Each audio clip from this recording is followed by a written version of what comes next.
Começamos mais uma, hein? Boa noite. Sejam bem-vindos a todos. Estamos começando mais uma live aqui pela UNTO, Academia de Gastronomia Criativa. Vamos que vamos. Essa semana especialíssima, hein? Ô, semana bonita essa. Hoje, moçada, nós preparamos coisas legais, hein?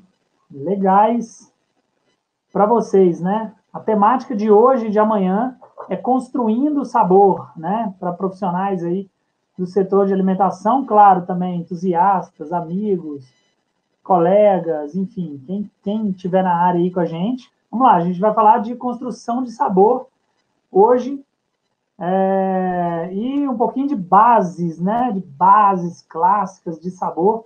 Vamos falar das bases da construção da cozinha clássica francesa, né? Eu sou professor de cozinha francesa já há 5 anos, um pouquinho mais, isso dentro das instituições de ensino superior, e hoje a gente vai falar de construção da cozinha clássica francesa, né?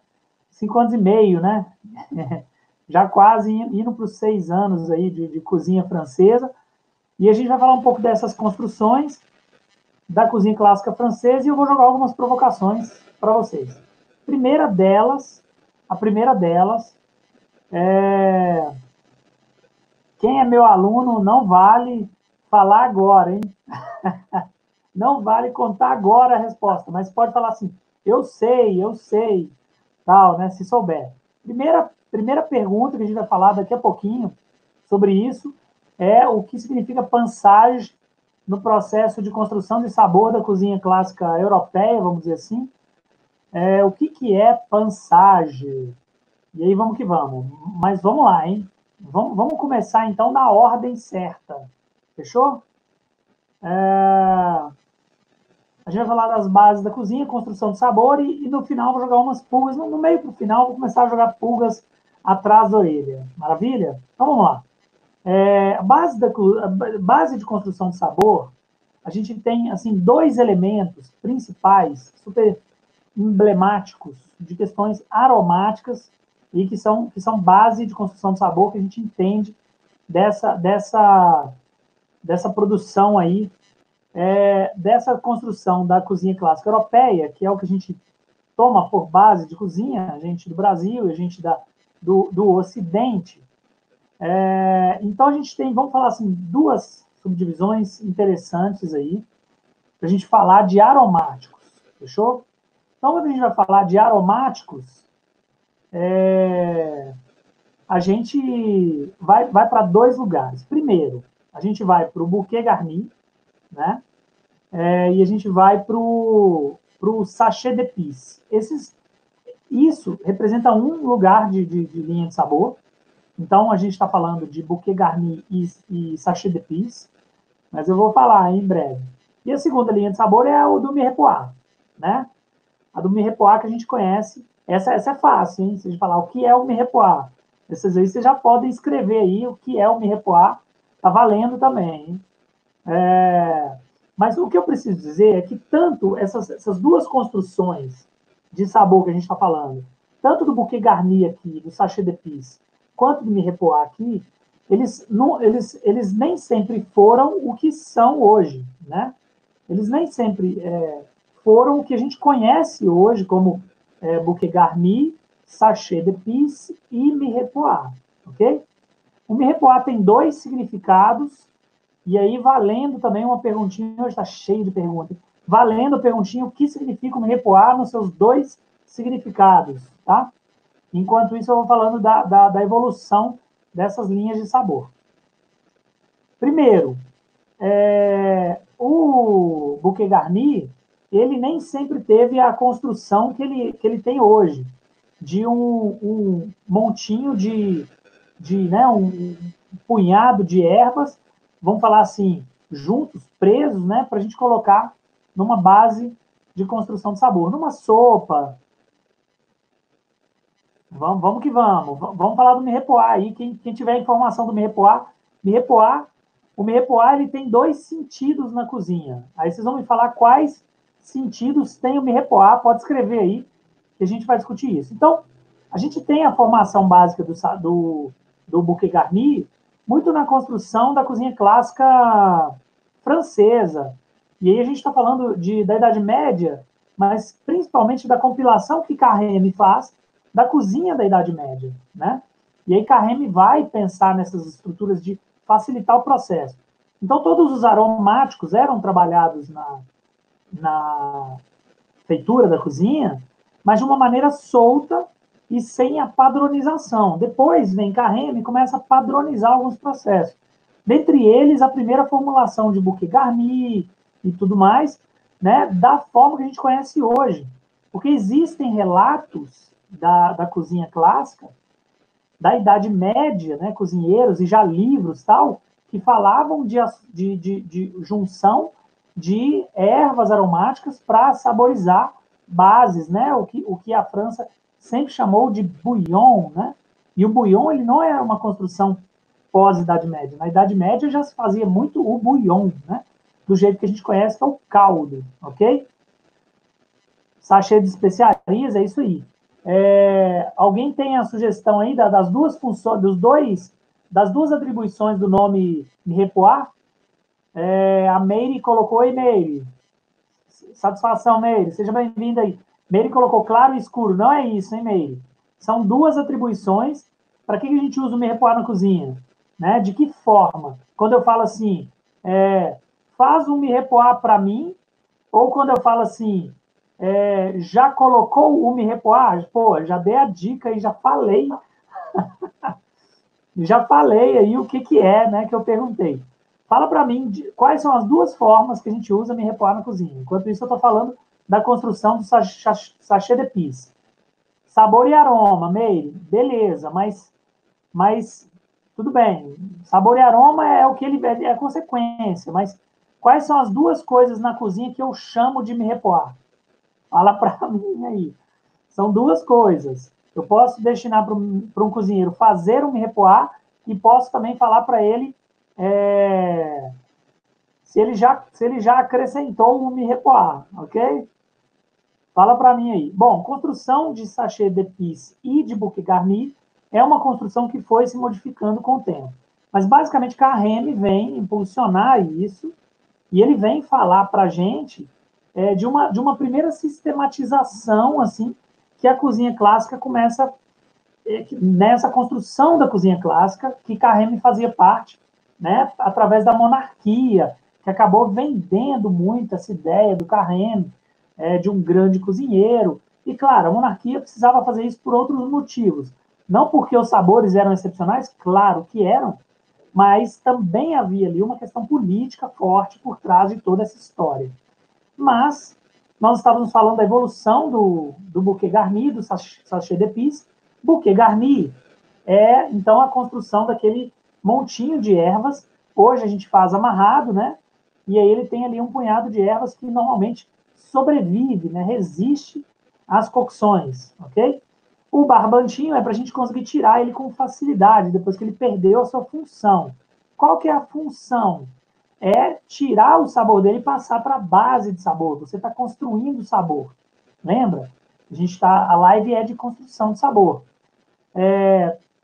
Então, a gente puxa e tira com facilidade. Eu posso colocar ele sem o barbante? Pode. E depois, na hora de coar, ele vai sair. Ok? Se você colocar muito galho, pode ser que você tenha uma nota de sabor não tão desejada depois de um determinado momento de cocção. Então, depende se você estava construindo uma base de cocção curta ou uma base de cocção longa. Tá? Isso daí é importante. Maravilha, pessoal. A mesma coisa aconteceu com o sachê de pis. O sachê de pis não era construído dessa maneira que a gente conhece, sachê de pis, um saquinho de especiarias. Né? Tampouco era feito com os tecidos ou os papéis, né, que a gente tem hoje à disposição, né? Mas eram soltos nas bases de sabor, né? Então, era também, o sujeito só poderia tirar coando esse processo. Maravilha. Então, essa construção do sabor aí do bouquet garni e do sachê de pis, mas ninguém me respondeu Quais são as duas formas que a gente atribui o nome Mirepoix na cozinha? Fala para mim aí, pessoal. Estamos acabando o tempo, hein? Mirepoix na cozinha significa o quê? São duas coisas. Fala para mim. Vai lá. O que é o Mirepoix na cozinha? Vou tomar uma água, hein? Vai dar uns 5 segundos.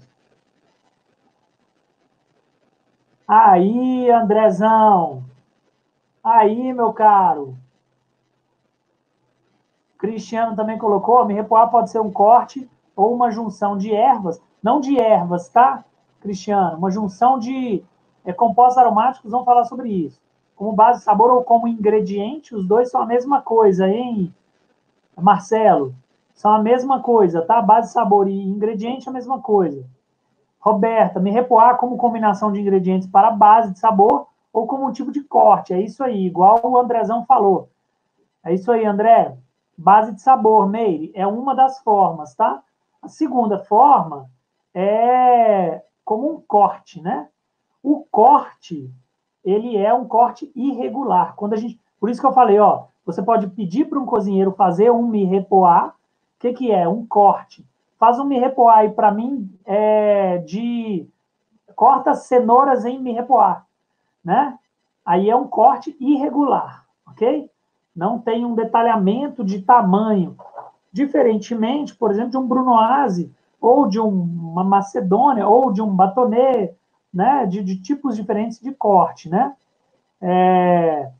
Então, o mirepoix é um tipo de corte irregular, que, por sinal, é o que a gente usa quando a gente vai fazer a segunda coisa de atribuição que a gente dá para o mirepoix, que é a junção de compostos aromáticos, né? Que hoje, quais são mesmo os compostos aromáticos do mirepoix?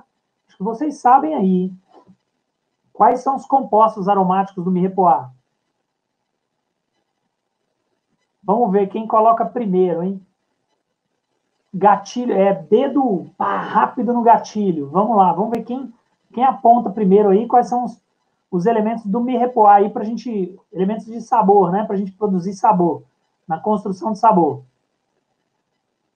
Cebola, cenoura, o que mais, Meire? Cebola, cenoura, vou dar a dica, né? São 4. Cenoura, salsão e cebola. Falta um, Sofia. Vamos que vamos, hein? Estamos chegando. Cenoura, cebola, salsão, alecrim, salsa. Aí é parte do buquê garni, Meire. Marcelo, cebola, cenoura, aipo e alho poró. É isso aí, Marcelão. Cenoura, cebola, salsão e alho poró. Ou aipo, né? É isso aí, Sofia. Show de bola. Cebola, cenoura, salsão e alho poró. Isso aí, moçada. Então, para a gente entender, são duas atribuições, né? Que a França ou a cozinha europeia coloca como métricas desses dois elementos de atribuição do nome mirepoix. Primeiro, a atribuição do mirepoix, que é mais comum a gente fazer na produção de sabor, é utilizar ele como aromáticos, né? Então, a gente utiliza cenoura, cebola, salsão e alho poró, ok? A segunda forma de atribuição é como nome de corte. Então, um mirepoix é um corte irregular, tá? Qual é o tamanho do mirepoix, mais ou menos? Depende, né? Não tem, como é irregular, não tem uma métrica tão clara disso e tudo mais. Agora, a gente pode levar em consideração o tamanho do corte de aproximadamente 2 a 3 centímetros, 4 centímetros, algo assim. Você não vai fazer um corte de 10 centímetros e outro de meio centímetro, né? É algo padronizado, né, em termos de tamanho ali, ó, em mais ou menos 2 a 5 centímetros, 2 a 4 centímetros, mas você não tem precisão. Então, às vezes sai um triângulo, às vezes sai um quadrado, às vezes sai, enfim, cortes variados, tá bom? Maravilha. Nós falamos que essas duas linhas de sabor são linhas base de produção de sabor da cozinha, da formação da cozinha clássica europeia, vamos dizer assim, e que o Ocidente reproduz muito bem essa história toda. Quando a gente vai aprender as bases da cozinha, a gente aprende por esse caminho. Maravilha. No processo de produção de base escura, eu queria chegar nesse ponto com vocês, de uma formação de base de fundo escuro, nós temos aí a produção da cebola brûlée. Então, quando a gente vai fazer... E aí eu queria pedir aí para vocês já responderem aí o que é cebola brûlée, hein? O que é cebola brûlée? Lembrando da primeira perguntinha da live, o que é pansage, e a gente vai chegar nesse ponto, tá? Dessa produção de sabor. Mas vamos lá, o que é cebola brûlée? Manda aí sua resposta, que a gente vai construir isso junto. Na hora da produção de uma base escura, eles pedem para a gente fazer uma cebola brûlée, e depois eles pedem para adicionar cenoura, cebola, a cebola já foi brûlée, adicionar a cenoura e o salsão e o aipo. Desculpa, salsão e o alho poró. A Sofia respondeu que é cebola caramelizada. O Marcelo, Marcelo, você não vale, hein, Marcelo? Você teve essa aula, hein, velhinho? Show de bola, mas o Marcelo chegou, a Sofia também, depois fez a correção aí, queimada. Show de bola. Então, quando a gente está falando do termo brûlée, nós estamos falando ou do tostado aí, que o Cristiano está falando, ou do queimado, tá? O altamente caramelizado, eu prefiro não usar a palavra caramelizada, né? Porque é um passo adiante, tá? É um passo de queima mesmo, né? De um excesso de temperatura para a produção da reação de Maillard, e aí a gente vai ter um processo de queima, né? E aí é importante a gente deixar claro que quando a gente pega o termo em francês brûlée, é como o creme brûlée, é um creme queimado, não é um creme dourado, não é um creme caramelizado. Claro que passa por processo de caramelização, mas é um creme que tem notas queimadas, para contrapor tanto em textura quanto em notas de sabor, porque a gente tem um creme doce e a gente quer fazer um contraste de sabor com o amargo, né? Então, a gente vai trabalhar isso aí. Maravilha. Então, primeira pergunta, e que aí a gente vai começar a construção da nossa aula hoje, é o seguinte. Cebola manda brûlée. Cenoura não manda brûlée. Salsão não manda brûlée, isso na métrica clássica francesa. E alho poró tampouco manda brûlée. Acho que o mais esdrúxulo seria um brûlée no salsão. Eu vou fazer uma pergunta. Qual que é o resultado da cebola brûlée? Qual que é o resultado disso? Se você faz um brûlée... Se você faz um brûlée, qual que é o resultado do brûlée na cebola? Primeiro, a gente vai ter o queimado, então a gente põe uma nota amarga, sim. Agora, o que mais você enaltece na cebola é o dulçor dela. Você diminui toda a acidez dela. Então, você enaltece muito o dulçor, a cebola fica muito adocicada, né? E você consegue uma modificação de textura, e modificação de cor, e muito mais complexidade, além também da modificação de aroma. Lembrando, pessoal, que aroma, boa, Cristiano, isso aí, cor também. Lembrando que aroma, moçada, é o seguinte, aroma é o seguinte, é elemento volátil, e isso vai passar muito sabor para a nossa base, tá? Não esquece disso, não. Então, quando a gente for dar o brûlée na cebola, o que vai acontecer é que ela ganha alguns elementos. Acompanha comigo. Sabor diferente, cor, textura, aroma, e o quinto eu chamo de complexidade. Ela vai dar uma complexidade. Pessoal, lembra então do brûlée que eu estava falando. 5 elementos adicionais quando a gente dá brûlée numa cebola. Sabor, cor, textura, aroma, complexidade. Ok? Complexidade. Pergunto a você agora, por que é que você não faz o brûlée na cenoura? Essa é a pergunta. Por que é que a gente não dá brûlée na cenoura? Por quê? Porque os livros de cozinha francesa falaram, porque o CIA falou, porque quem mais falou? Então, por que a gente não dá brûlée na cenoura? A outra coisa, moçada, agora eu vou fazer uma pergunta também importante. Por que você não dá brûlée nas folhas do mirepoix? Moçada, por que a gente não dá brûlée no alho poró? E agora eu vou além. Por que a gente não dá brûlée no salsão e no alho poró. Nas duas folhas. Por que a gente não faz essa técnica? Bom, vamos lá, vamos continuando.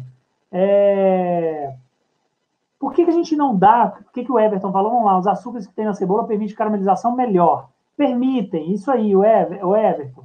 Permitem na cenoura também, tá? Tem um resultado de cor melhor. Isso aí, Everton. A gente teria muito mais resultado de cor. Cenoura tem os açúcares, na cebola também.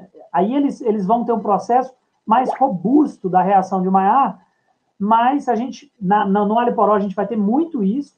E no salsão, pessoal, é muito incomum no Brasil comer folha tostada, mas na Europa, de uma maneira geral, é muito comum comer as folhas tostadas. E a alteração de sabor que a gente tem é incrível. Então, primeira coisa, a gente está falando hoje de produção de sabor.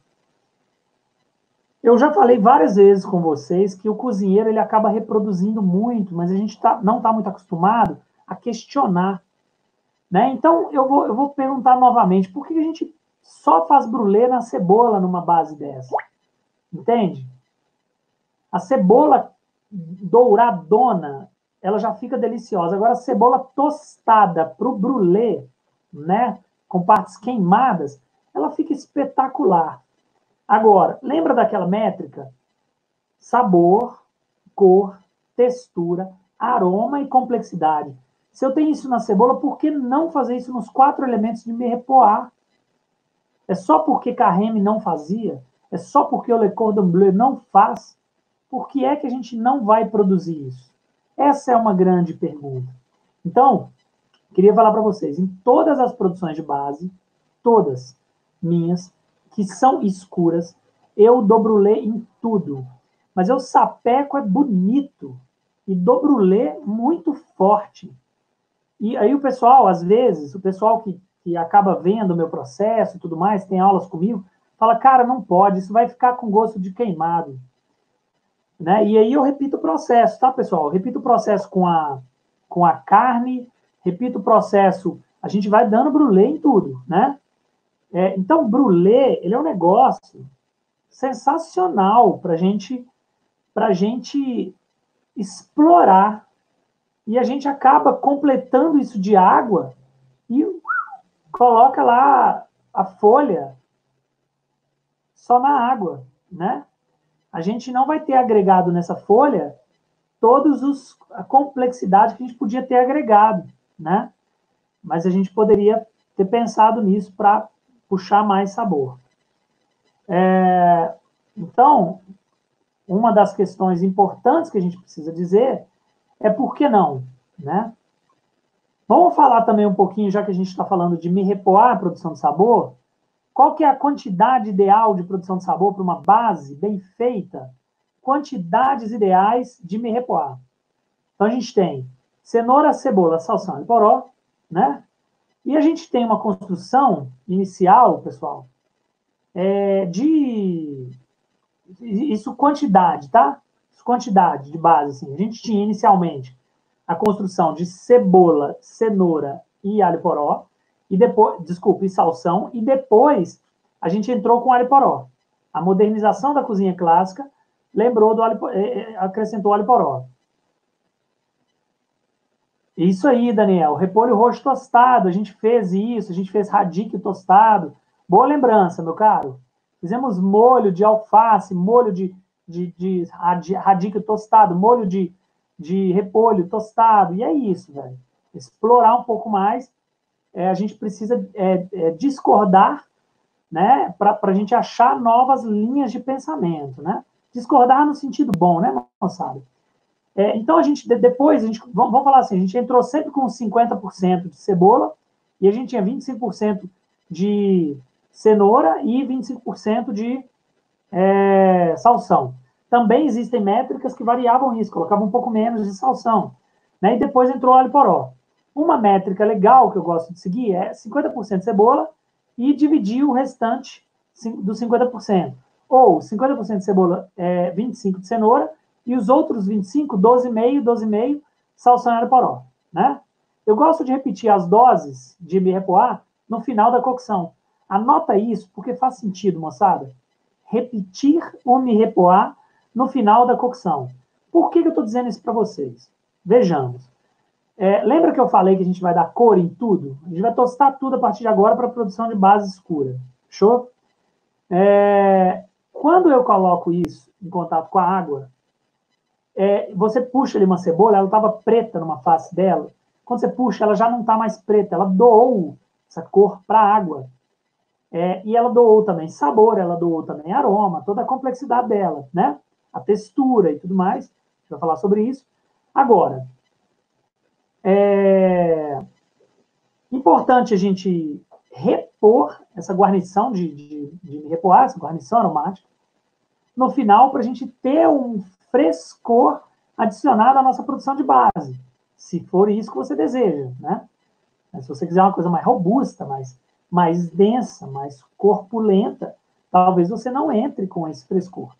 Mas mesmo para uma base de demi-glace que eu uso ao menos 48 horas de cocção, eu entro com guarnição no final para levantar todos os aromas, o frescor da nossa base, tá? Maravilha. Então, lembrando da utilização do Mirepoix, é isso. Quantidade de Mirepoix para quantidade de água. Importante também, porque você não pode fazer um Mirepoix de forma aleatória. Eu tenho uma panela de 6 litros, vou colocar aqui uma cebola, 2 cenouras, que tá pequena, vou colocar também um pouco de salsão e tal. Faz com peso, porque aí você acaba tendo padrão. E na cozinha é importante ter padrão e repetir, cozinhar muito, repetir, né, para você se tornar um grande cozinheiro. A métrica, ela diz que 10% é suficiente. 10% de Mirepoix para uma base é suficiente. Ou seja, se eu tiver 5 litros, né, eu vou colocar 500 gramas de Mirepoix. Se eu tiver 2 litros, 200 gramas de Mirepoix. E por aí vai. Agora, eu gosto de duplicar isso. Eu coloco, então, 20% de Mirepoix na minha base, né? Eu divido isso ou em tudo no começo, ou em 15% no começo e 5% no final, tá? Então, pessoal, 20% de base de Mirepoix, você vai ter uma base muito robusta. E agora a gente vai chegar na textura. Antigamente, na Idade Média, já fazia-se isso. Na Nouvelle Cuisine, em 1972, foi uma outra tentativa de espessar bases e molhos com legumes, ok? Legumes ralados, legumes processados, triturados. Qual que é a grande questão dessa técnica, né? É que ela acaba deixando um residual de sabor muito grande. E deixa as bases também muito opacas, e mudam muito a cor e tudo mais. Então, é uma coisa um pouquinho mais delicada para a gente falar, da gente espessar a nossa base, da gente contribuir com isso como espessante. Mas, se eu tiver uma base, uma produção de base de cocção longa, a partir de 6 horas, eu começo, 4 horas, 6 horas, eu começo a ceder elementos da minha base para a minha água, para o meu líquido. E eu vou ter textura alterada do meu líquido, tá? Então, ele serve como vamos dizer assim, um espessante, então. Por isso que eu coloco mais Mirepoix, e ele ajuda já no corpo que eu preciso para essa base. Fechou? Então, a métrica da construção clássica, ela traz para a gente a recomendação de 10%, mas eu coloco 20%, tá? Acho que é válido, ok? Agora, moçada, antes de seguir, eu preciso fazer uma pergunta. Eu vou dividir esse conteúdo em hoje e amanhã, a gente vai trabalhar 20% por litro, meio. É isso aí. Então, se você usar 1 litro, né, você vai usar 200 gramas nessa conta. Usou 2 litros, 400 gramas. 3 litros e por aí vai. Fechou? Então, 20% por litro. Né? 20% da quantidade de água que você for usar, você faz de Mirepoix. Tá? Pessoal, vou dividir esse conteúdo em duas lives. Vai ser hoje e amanhã. E na quarta-feira a gente vai falar de construção de sabor ainda, mas a gente vai falar de um assunto delicioso que eu vou divulgar a partir de amanhã. Mas eu vou dividir esse assunto porque é um assunto muito bom, que a gente consegue aproveitar com mais tempo, sem ficar cansativo, tá? Mas eu preciso fazer uma derradeira pergunta para vocês sobre Mirepoix e produção de base de cozinha. 5% no final, Maria José? Isso aí. Eu gosto de colocar ou 20% em tudo no começo, quando a minha produção de fundo e base de cozinha, ela é uma produção de tempo curto de cocção, ok? E eu coloco, quando é cocção longa, 15% no começo e 5% no final, tá? Pessoal, pergunta importantíssima desse processo. Fundamental, tá? Por que é de sabor usando Mirepoix? Por que é que a gente usa Mirepoix, cebola, cenoura, salsão e alho poró? Por quê? Por que a gente não usa outras coisas, outros elementos?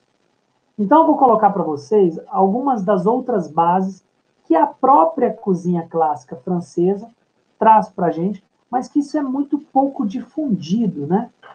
Porque, às vezes, precisa pesquisar um pouco mais, um pouco mais. Isso aí, Maria José, da sablagem, né? A gente, na verdade, a Maria José levantou um ponto aí, que, na verdade, os termos em francês, eles dizem muito para a gente, né?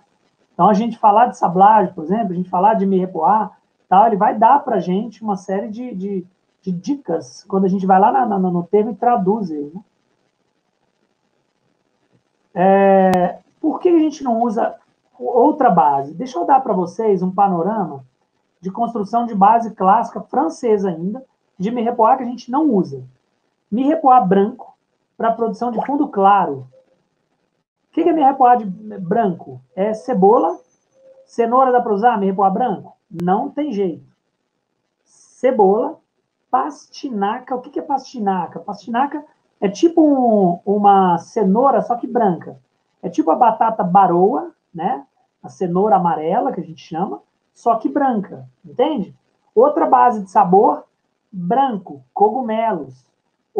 Os cogumelos branco, claro, né?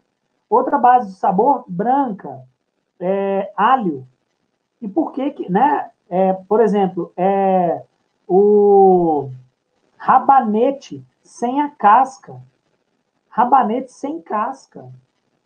Entende? É branco, né? Nabo. E por aí vai. Por que a gente não usa? Essa é a base métrica clássica da cozinha francesa também. Mas a gente fixou que o Mirepoix é uma guarnição aromática usada para a produção de bases de sabor, construção de sabor, e também é um nome de um corte. E que ele é cenoura, cebola, salsão e poró, que eu posso usar nessa métrica, né? 50% cebola, 25% cenoura e 12,5%, 12,5% salsão e alho poró. Ou eu posso construir a minha tal. E a gente não dava brulê em nada, quase nada desses elementos, só na cebola. E às vezes um brulê mal feito, no sentido de não queimar essas partes, né? Isso aí, eu uso muito alho. E aí, eu vou fazer algumas perguntas para vocês. Por que a gente não usa isso? Outra base, porque a gente só reproduz, né? E outra pergunta, cebola, com casca ou sem casca? Cenoura, com casca ou sem casca? Entende? Para a produção de base escura, eu sempre uso com casca. Claro que a gente vai higienizar, é diferente de sanitizar, né? Eu vou pegar uma escovinha e debaixo da água eu vou tirar as sujidades, eu vou tirar a casca que está suja ou que está com alguma, vamos dizer assim, com alguma imperfeição, tal, posso tirar com a faca. Mas pode fazer com casca? Pode. Você vai elevar a temperatura disso num estágio super alto, né? Isso aí, meio. Eu também uso com casca. Então, não há problema usar com casca, principalmente a cebola, ela tem muito contributo para isso, né? Uma cor super legal. Maravilha. Então, ótimo, assunto de mirepoix. Agora vamos lá. Responde para mim aí, eu preciso que vocês me ajudem nessa. Responde para mim aí, qual que é o mirepoix mineiro? Minas Gerais. Se tiver alguém fora de Minas também, manda aí. Bala, só fala onde você está e discute com a gente aí. Mirepoix mineiro, por exemplo. Fala para mim qual que é o mirepoix que a gente faria, né, se nós estivéssemos dando a métrica para o mundo, qual que seria o nosso mirepoix? Fala aí para mim. Vamos lá, vamos junto construir isso. Qual que ia ser o nosso mirepoix se a gente fosse falar para o mundo, olha, é assim que se cozinha, mundo? Porque foi isso que a Europa fez, né, com a construção da cozinha clássica dela, e não é só no Ocidente, é no Oriente também, né? Isso transcende muito a questão cultural. Fala para mim, o que seria o mirepoix mineiro? O que a gente usa na nossa cozinha? Quais são os elementos aromáticos? Qual é a nossa guarnição aromática? Né? Pode ser de outros estados, hein, pessoal? Estou falando mineiro porque estou aqui em BH, né? Fala aí para mim. Cebola e alho é um, show de bola. Cebola, alho e cebolinha é outro, ótimo, ótimo. Cenoura também é uma coisa que a gente tem muito costume de usar. Agora, vamos lá, vamos para mais coisas bem emblemáticas, assim. O que mais? Falou em folha lá, né? A guarnição da França é folha, né? Também. Quais são as folhas que a gente usa muito? Ninguém falou em salsinha, né? Cebola, alho, cheiro verde, né? Salsa, cebolinha, coentro, ótimo, ótimo. Cebola, alho, cebolinha, salsinha, cebola, alho, louro, toucinho, boa, boa, boa. Alho, cebola, cebolinha, salsinha, louro, louro, isso aí.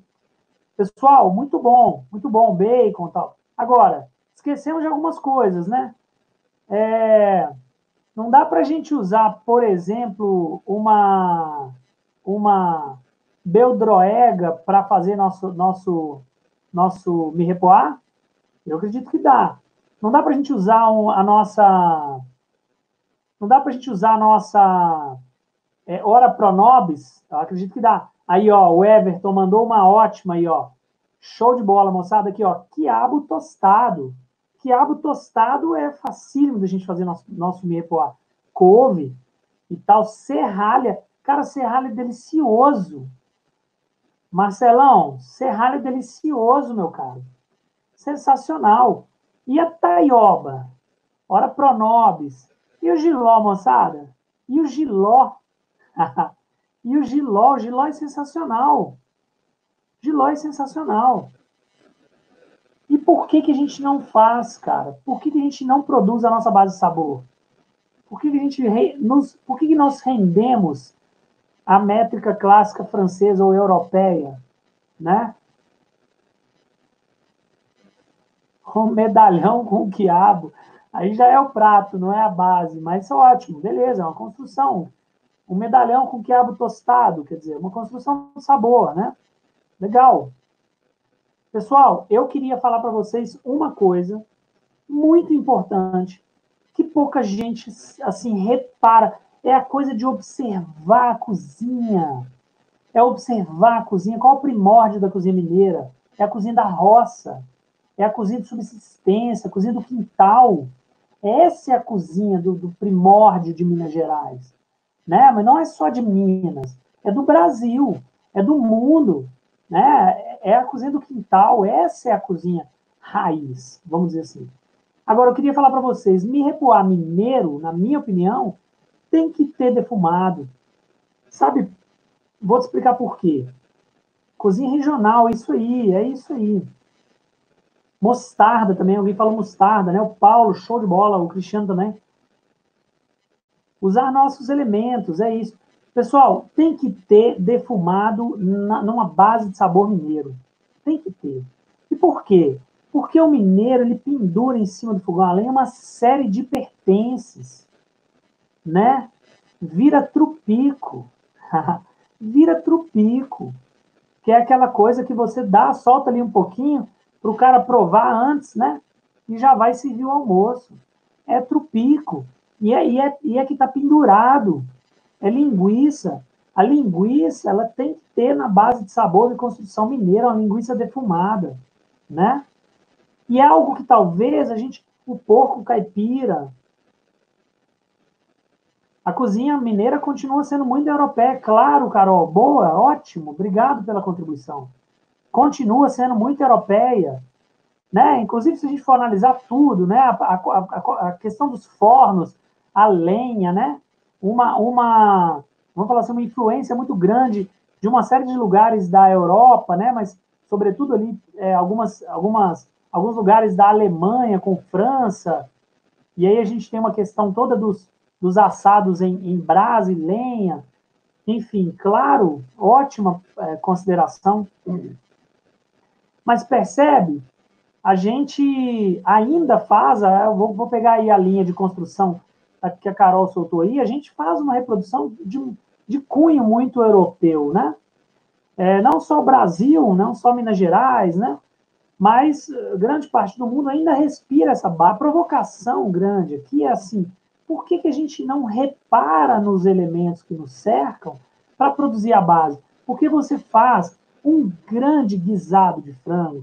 Nós fazemos um guisado incrível de frango, que é o ping frita. Ele é quase um braseado. É uma coisa elegantíssima. É uma coisa de uma construção elegantíssima e de um savoir-faire invejável.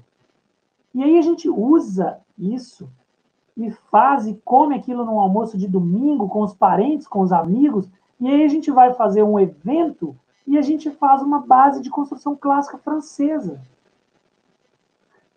É muito doido isso. E aí está na nossa mão produzir o nosso mirepoix. Está na nossa mão produzir o nosso mirepoix. Ao invés de aparas de carne e ossos, nós poderíamos usar pé de galinha, entende? Pé de galinha, pescoço sobre, né, que são as partes mais colaginosas da galinha, a asa também, né? Pé, asa, pescoço sobre, né? E podíamos usar a linguiça. Me lembrei agora, por exemplo, do cassoulet, que o prato do cassoulet da região. E a gente poderia olhar para esses elementos e juntar alho, cebola, jiló,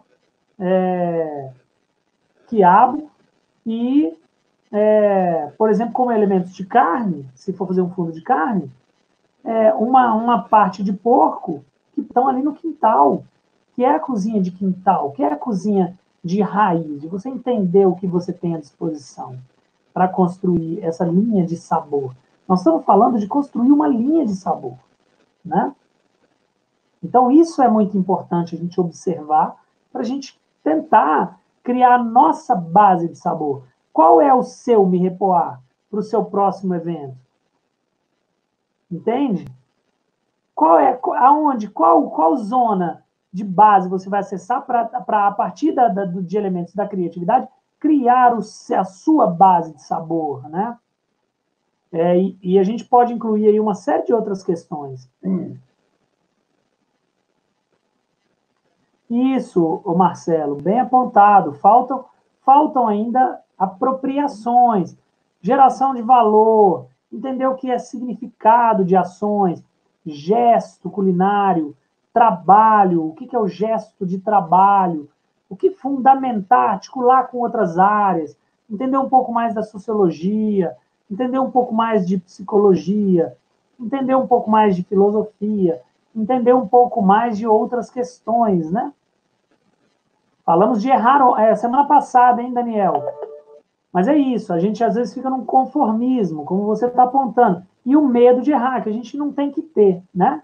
A gente não tem que ter. O errar é um processo, como a gente falou bem semana passada. E, na verdade, isso não é um erro. Se você se fundamentar, é uma articulação. Você precisa saber defender isso. Precisa entender quais são os elementos da retórica para você defender uma ideia, né? Toda ideia tem um contrassenso, tem uma discussão, tem um ponto de vista contrário, né? E a gente está falando aqui que a construção da ideia clássica europeia pode sim ter apropriações né, de valores, de significado e tudo mais. Acordamos muito depois do título da Cidade Criativa. Isso aí, vamos experimentar, né? Vamos fazer um desafio? Vamos fazer um desafio? Eu só produzi um Me Repoar Mineiro, né? A gente não precisa chamar exatamente desse nome, mas vamos fazer um desafio, o pessoal produzir uma base de sabor, uma construção de base de sabor da sua região, não precisa ser mineiro, da sua região, né? Às vezes você tem bases, raízes paulistas, às vezes você tem bases, mas é o que você tem de memória, né? De comida e tal. Ficamos presos em padrões e não usamos a nossa criatividade. Obrigado, Sofia. Bem lembrado, e é isso, né? Como eu disse, como eu tenho dito muito, a cozinha, a gastronomia, ela é um ambiente de reprodução, então a gente precisa tomar muito cuidado com isso, né? E a gente acaba não divergindo e convergindo para um resultado só, que a sociedade treinou a gente a fazer isso, né? Então, moçada, a gente, olha só para vocês verem, a pergunta que não quer calar é o que é a pansagem. Nós vamos falar isso na próxima live, amanhã.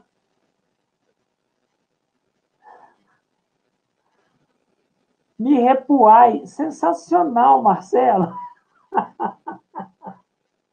Muito bom, cara. Sensacional. Adoro essas piadinhas infames assim, né, cara? Sensacional aí, ó. O Marcelão contribuiu aí. Nós podemos chamar aqui em Minas Gerais de Me Repuai. Muito bom, cara. Muito bom. É isso aí. Não é só usar a criatividade, é também educar o público. É isso aí, ô Gabi.